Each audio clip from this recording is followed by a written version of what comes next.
Hey guys, welcome to another awesome tutorial. Now in this video I'm going to be showing you guys how you guys can actually create a bootable device. Now for the sake of this tutorial I'll be using a Windows based ISO file. So if you're going to be using an Ubuntu, I think if you're using the latest version of Ubuntu you need to have your internet connection on if you're using the same software I'm using, because it's going to download a particular file for you. So for the sake of this tutorial, I don't think we'll be doing that. So let's just head on to the downloading of the software.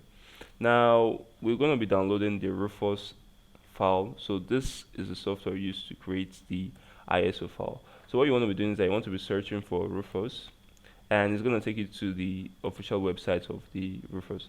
So this is how the software looks.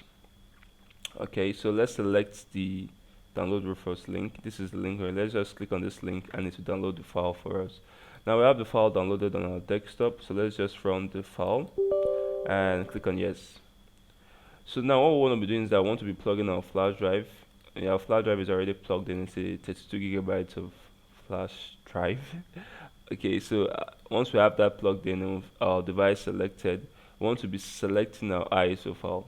Now for the sake of this tutorial, I'm using a Windows 10 1909 version. It's a few months old and I think it's still on the newer side. So I'm just going to be selecting this file and clicking on open. Now it's an image option of standard Windows installation. Let's leave it at that.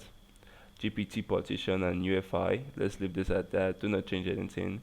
NTFS of course, and click on start and click on OK.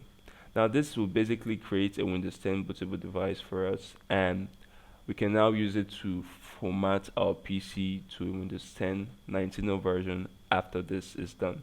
So once this is done, it's going to tell you that this is ready at this part right here, and you can now remove your flash, or you can then remove your flash drive and use it to format your PC. So basically that's it for now guys. I'll see you guys in our next tutorial. Please be sure to leave a like on this video if this video helped you. Subscribe for more tech videos like this, and I'll be sure to never let you down. Thank you all for watching guys. I'll see you guys in my next tutorial. Peace out.